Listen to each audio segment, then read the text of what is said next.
জামাত প্রশ্নে বিএনপিকে আগে ক্ষমা চাইতে হবে।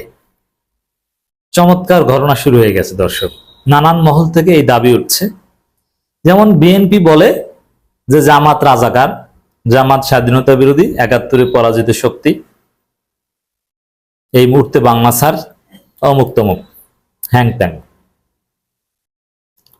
কিন্তু অনেকে প্রশ্ন তুলছে যে জামাতের অনেক সমালোচনা করা যায়, আমরাও তো করি, কিন্তু জামাতকে রাজাকার, স্বাধীনতা বিরোধী, পরাজিত শক্তি বলতে হলে আগে এই জামাত প্রশ্নে বিএনপি ক্ষমা চাইতে হবে, তারপরে বলতে হবে কি ক্ষমা। ২০০১ থেকে ২০২৪ পর্যন্ত জামাতের সাথে কেন জোট করেছিলেন, এই জন্য আগে ক্ষমা চাইতে হবে যে না, আমরা জোট করে ৭১-এ পরাজিত শক্তির সাথে, রাজাকারদের সাথে জোট করে ভুল করেছিল, আমরা জাতির কাছে নিঃশর্ত ক্ষমা চাই। পার্টির স্থায়ী কমিটির বৈঠকে রেজলিউশন করে এই ক্ষমা চাইতে হবে, নইলে জামাতকে রাজাকার বলার কোনো অধিকার বিএনপি নাই। অবশ্য কাউকে বাংলা ছাড়তে বলা এটা ফৌজদারি অপরাধ। বাংলাদেশের কোনো নাগরিককে যে বাংলা ছাড়তে বলবে তাকে পিটিয়ে হাত পা ভেঙে দিতে হবে। ও ফৌজদারি অপরাধী, ও সন্ত্রাস। কোনো অধিকার নাই একজন নাগরিক আর একজন নাগরিককে দেশ ছাড়তে বলবে। যাদেরকে দেশ ছাড়তে বলছে তারা প্রত্যেকে বাংলাদেশে এনআইডি হোল্ডার। তাদেরকে দেশ ছাড়তে বলছে, কত বড় সাহস! ওকে পিটানো জায়েজ? আমরাও বলতে পারি না বিএনপির কোন সন্ত্রাসীকে তোমরা দেশ ছাড়ো, বিএনপির চাঁদাবাজদের আমরা এই দেশের মাটিতে বিচার চাই, আমরা দেশ ছাড়তে বলবো কেন? আওয়ামী লীগকে বলেছি আমরা দেশ ছাড়তে? না, আমরা তো আওয়ামী লীগের বিচার চেয়েছি। এখনো তো যারা দেশ ছেড়েছে তাদেরকে তো আমরা বলি, ভাই দেশে আসুন, আইন মোকাবেলা করুন, আদালত ফেস করুন। দেশ ছাড়তে বলাটা এটা একটা ভয়ঙ্কর ক্রাইম, এটা সন্ত্রাসী আচরণ, এটা আন্তর্জাতিক মাফিয়া সন্ত্রাস।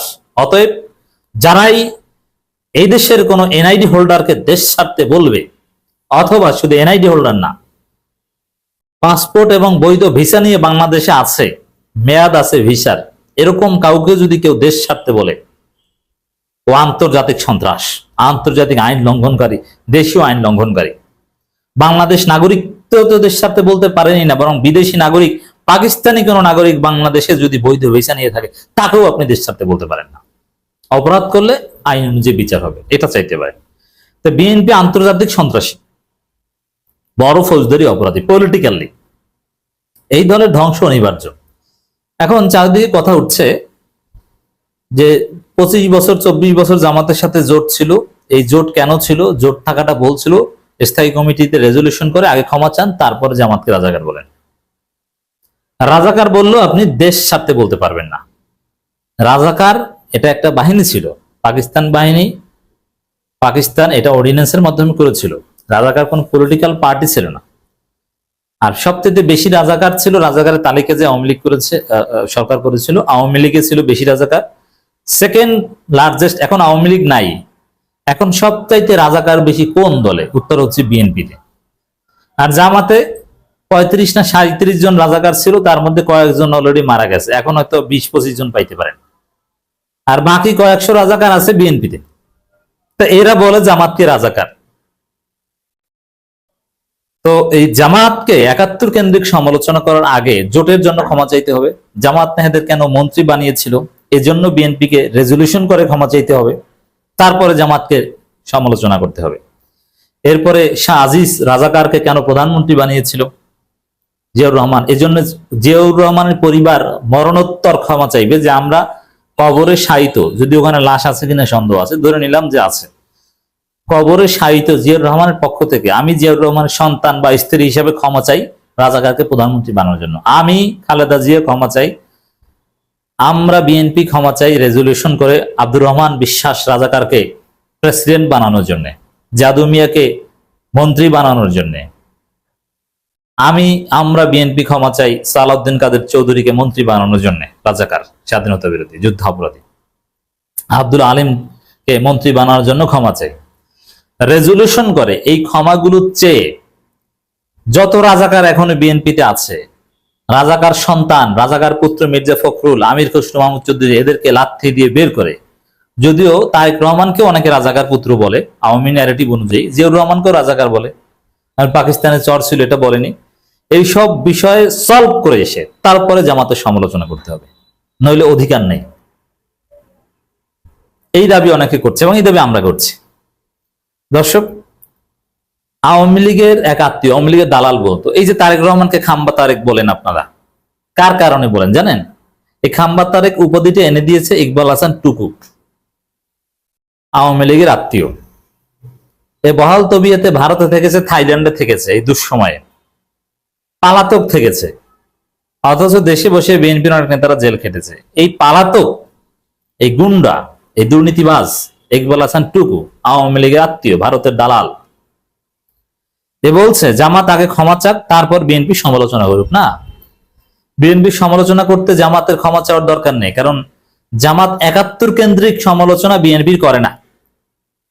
জামাত যদি বলতো বিএনপি রাজাকারের দল, জিয়াউর রহমান পাকিস্তানের চর ছিল, জিয়াউর রহমান স্বাধীনতার ঘোষণা দিয়েছিল, কিন্তু কিছুদিন পর বুঝতে পেরেছিলেন যে না, এটা ভারতের ষড়যন্ত্র, তারপরে জিয়াউর রহমান পাকিস্তানিদের বিরুদ্ধে কোনো গুলি করেন নাই।